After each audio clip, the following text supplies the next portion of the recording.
Everyone, it's Carl, and today I want to talk about bennies, and they're just used for everything in Savage Worlds, and sometimes I feel like I suck at Adventure and intrigue. Fighting monsters out of our league. We'll roll the dice and pray they're nice. A +2 and I might succeed. Well, it. Everyone, it's Carl with Tabletop Tango, and look at the bubbles below. You can like, subscribe, support, ring bells, do all that kind of good stuff. But let's get right into it.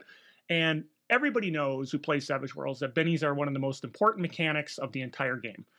They're used for so many things. You can use them to soak a wound so that you don't take that damage on a successful hit. They give you ability to re-roll traits and skills and damage. And really, if you want to succeed and you just have to do it, you can throw that benny and see if you can maybe succeed. It gets you a new action card during combat or during any time you're using initiative so that maybe you can get higher in the order, or maybe you want to be lower because you have an edge that helps with that. And then finally, you can do a little bit of a narrative control, something real simple. Throw that benny, and maybe you really want a fire extinguisher to be right there because you're going to use it to do something. I don't know. And Game Master obviously has never thought of that. Maybe throw benny, and he says, sure, why not? So bennies are like really, really important to Savage Worlds. They're like one of the most fundamental things, right up there with exploding dice, right? And so there's lots of ways for us who think we're not doing a good job and maybe sucking. There's ways that you should be giving bennies. And so let's talk about those. Obviously one of the big ones that's always talked about is playing hindrances. So the whole point of hindrances are they provide interesting things about your character. Usually they're negative. Well, actually, they're always negative in some shape or form. And by playing them, you should be getting benefits, and one of the benefits is a benny. So if you play your hindrances and it impacts the party in some way or impacts you, adds a complication or makes the story go in an interesting way, Game Master should be throwing a benny at you and saying, hey, nice job, because you want to reward the behavior so people continue to do it. One of those things I always miss, and so we'll talk about how maybe I can do better on that. Obviously, there's jokers. Joker's wild. You get a benny when you throw a card. Not a problem. Role playing beyond hindrances. I really like when players kind of get into it with NPCs or even more between each other, where they're going back and forth on a plan in character and coming up with some interesting things. And someone says, well, no, that's not the way it should be done. Here's that. Or, I'm going to drag you out of this building kicking and screaming because you're playing your hindrance, throw a benny, and I'm playing a role play opportunity, throw them a benny. Cool stuff. Another one that I like to see is when players do something kind of gonzo, or they come up with a really unique crazy plan, or they try something interesting in combat that's just unexpected. I like to reward people for trying to be creative and think outside of the box, and not just do the same old. So you really need to throw a benny there, and that's another thing. Always forget to do it. And then last thing, easy stuff is when they're helping the game master out. Are they taking notes?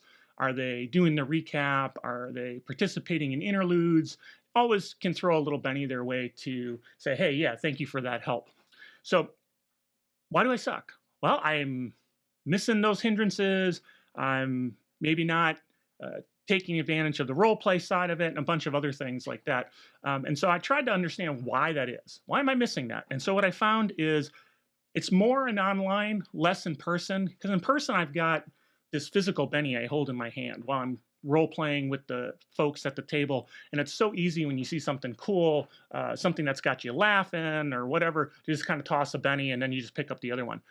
Online, it's a lot harder to do that because if you're playing Foundry or you're in Foundry, there's just a little plus button next to the player's name.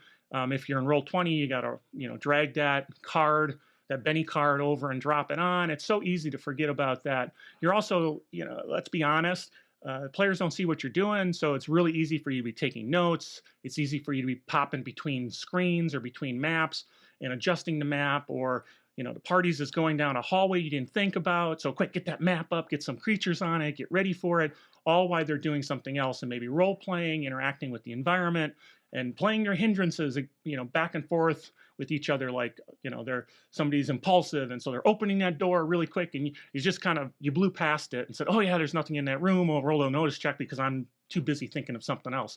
Do that all the time.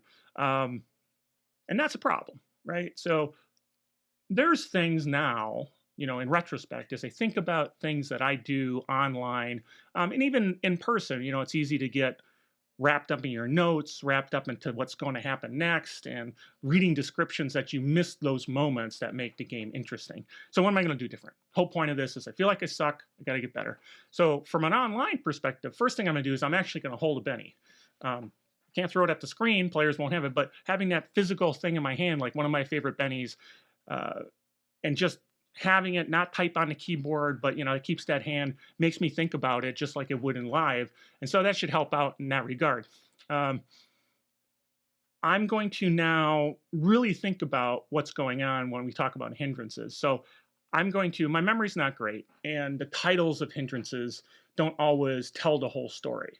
So what I'm going to do, I think, is just a note, maybe next to my OneNote, which I use for keeping campaign notes, is write down the player's name, write down the hindrance name, sure, but that's not enough, but write down how they play that hindrance, so that I can, when I see that, I understand what's going on. So, if they're supposed to be a big mouth and they're always giving away the party's plans, I want to write that down.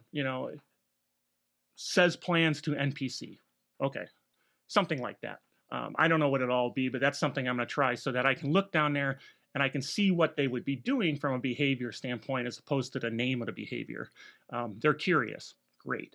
What does that mean? Well, this player, they play that hindrance in a way that they can't go past a library or a bookshop without going in and digging through for ancient tomes and some kind of Cthulhu type game.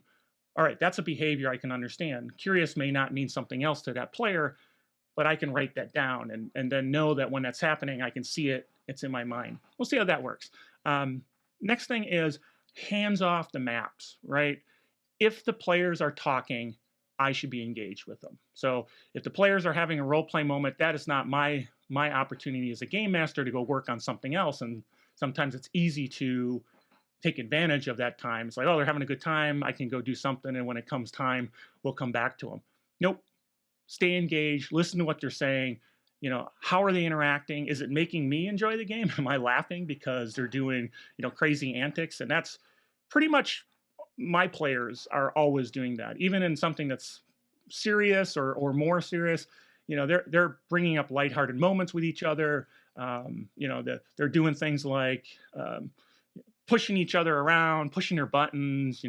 This one player who's always trying to do something. People are always trying to drag him, kind of like that A-Team thing where they always got to drug BA to get him on a plane. There's those little quirky things. And every time they do that, I should be engaged with it and then giving a Benny. Same thing for those plans. As players are coming up with their plans, I need to sit and really listen about what they're doing and not get into this mode where as they talk about it at the end, I'm going to ask, okay, so what are you guys actually going to do? I should be listening to each step along the way. And if there's something interesting or crazy that somebody's coming up with and it's making me entertained and I'm laughing, throw Benny. Other thing is, and I do this very well actually, so I don't suck at this, but if the players have me rolling on the floor, and again, my players, they like to joke even when it's pseudo-serious, I throw them a Benny because it's driving me crazy and I'm entertained. And the point is, if you're entertaining your other players and you're entertaining the game master and you're just being entertained, great time for a Benny. And the last thing is, and I don't do this all the time, but I do it with my players, is let the players do suggestions. If they say that's awesome and they see something cool, let them then say, hey, GM Master, maybe you should throw Benny. I'll say, yep, absolutely, you're right. I should do that. So those are some of the ideas, kind of where I'm coming up with. Not all of them are tried. I'm just trying to get better. If you in the comments tell me some ways I can get better, I can learn from you. Maybe you learn from me.